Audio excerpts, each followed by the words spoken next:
kind of went into something. Of course, it's on everybody's mind. You know what I'm Right. saying? I mean, we're all COVID-19. sitting at home from it. Yeah, you know what I'm saying. Most of us.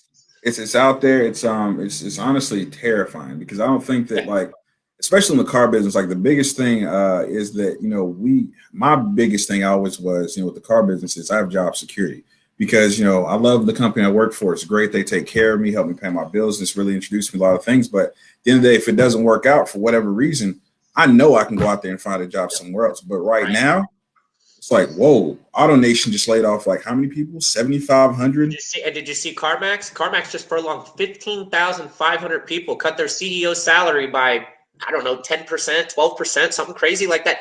15,500 people in one memo eliminated their jobs.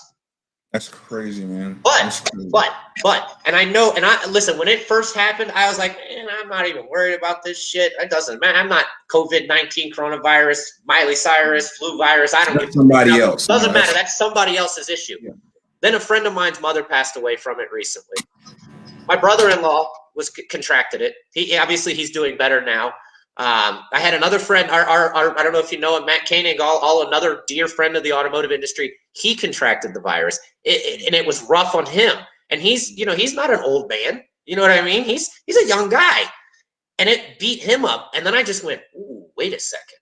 This is something that's serious. And then what I noticed was the fear that people had from how this could turn out for their health really kind of made me take a step back and say, okay, this is something we need to pay attention to because number one, people are dying. People are losing their jobs. Family members are dying. People that are close to us, it's starting to get closer and closer to where we all live.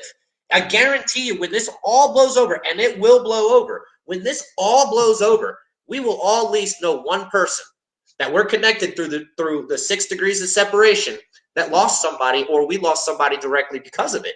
I think it's actually already there, to be honest, because I'm thinking of it right now. Like I don't know any. Well, I know like 3 or 4 people that have a very close family member. Like one of our salesmen lost I think it was her cousin passed away. An ex of mine, her father-in-law, you know what I'm saying, he's battling it right now. Yeah. There's a nursing home right up the street where I think I have family members in that's, it's running rampant throughout the whole building. So it's already there, I think.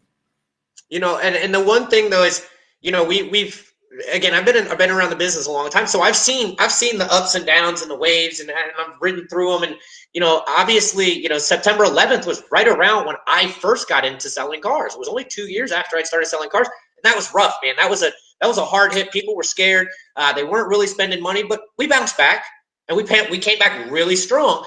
And then when 2008 came through, man, it almost put a lot of people, it did put a lot of people out of business and almost shut down manufacturers. I mean, You're talking these major automotive companies that have been in this country for 100+ years. Hallmarks of the country. What they were going to do, and if it wasn't for the government bailout to come in there, I'm not sure that those General Motors, Ford, Chrysler, I'm not sure those guys would all still be in play. I think Ford was actually the one that was in the best position. I don't even think they took the loan, if my memory serves me correctly.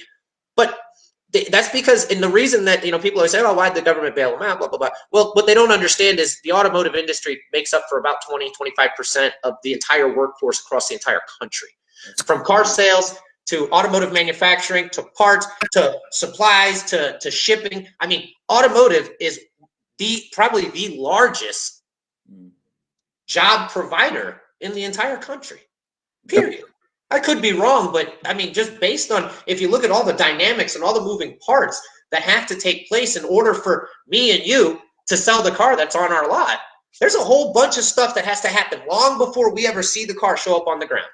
Then you have the banking side of it, the financial side of it. You have the auxiliary products with your gap insurance and your warranties and stuff. All that stuff ties back into it. And not to mention the things that are, what I'm saying, now that we have, Uber, things like Uber and Lyft, what I'm saying, stuff that's depending on, the ability to service and have cars. And I know I know countless many folks that have that as a side hustle. And now that, what I'm saying, what if that's taken off the table as well? It's huge. It's absolutely huge. Right. So with the layoffs, what I'm saying, and I don't want to go too deep into it because who my position right now. I can't speak too much on the layoffs and everything, but you know, what advice can you give to someone who's recently been furloughed or laid off? You know what I'm saying? Because, so, you know, after watching you, man, I know you had a day or two where it was like you were down, but then you just picked it back up and it was like so much energy, and it really uplifted me. You know, it was tough, and it was tough. And the reason that it was so tough for me is because I took it personal. I truly did. I took it personal. I had never been laid off or let go or fired from a job in my entire life. Never, not one time. So I took it very personal. I felt like you know, I guess I was like, how am I not essential enough to help you guys get through it? But then, you know, again, talking with other people, you know, they kind of explained to me, you know, just the dynamics of that group as a whole. So I didn't actually look at it as a personal thing anymore. It just, I wasn't able to help them move the needle fast enough in a store that had been broken for a while. And that's not my fault. You know what I mean? I can share my area of blame. Like we were saying, you know, there's never a day that we're all operating at our full capacity. We could all be doing better. And I know there's areas that I could have done better, but it wasn't personal. It was a business decision based on what was going on and the fact that the store wasn't doing well already.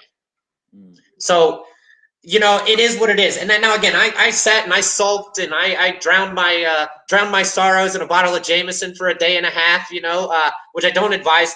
I don't give that as an advice to do. But you know, when I woke up and I snapped out of it, I said, you know what? Now's the time.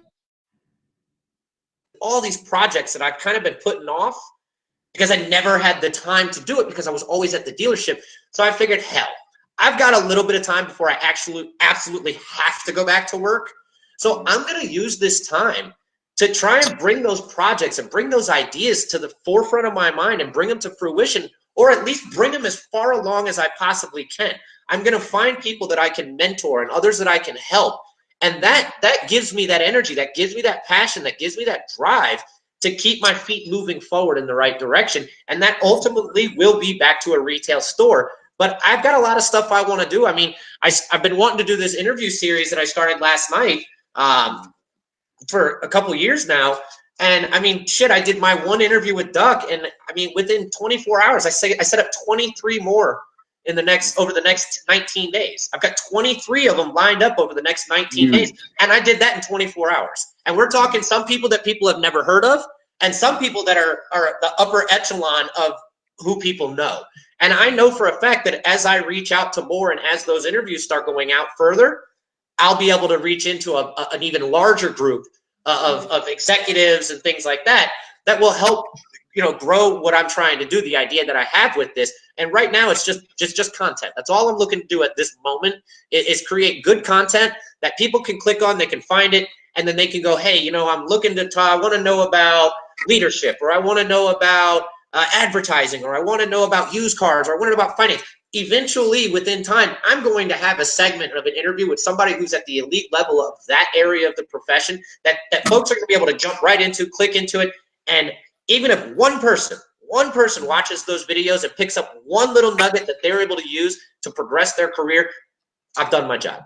Yes, indeed. I've fulfilled what I wanted to do from it. That's what I did a video a couple of days ago, just to, you know, nothing like this, but I just live video myself. I was like, guys, use this time. You know what I'm saying? This is the perfect time to build a brand. So many folks are at home. I saw that. Actually, I did that. You had that video and a follow-up post about it too. You know what I'm saying? Like this is the key thing. You know, I said it in there's a group. I think you might be in it. The used car managers group. Yes. Wendell Hardy and those guys. Yeah, Wendell. Well, Wendell's a good friend of mine. He's you know, he's somebody that, matter of fact, when it comes to mentors, let me just touch on that real quick. When it comes to mentors, Wendell is somebody that since I first met him, and I actually go back to the South Florida days. He knows my family. Oh, wow. And now I didn't know that until him and I had connected much later on in life, a couple of years ago. Wendell's somebody that he can kind of read through a post that I have, and he can tell that it's something that I need. You know, I need a mentor. I need a friend in the car business to come in and just give me advice, give me sage wisdom. And if I ever, you know, if I text him at 1 a.m. and he's still up, that man will call me back, and he'll spend 3 hours on the telephone with me, just shooting the shit or collaborating or going over ideas. Wendell is not connected with Wendell Hardy. He's the general sales manager down there at Germain Lexus or Germain Toyota down there in Naples. He's a great guy. He's a great person to have as a mentor. I'm sorry I didn't mean to cut you off, but Wendell is a great guy.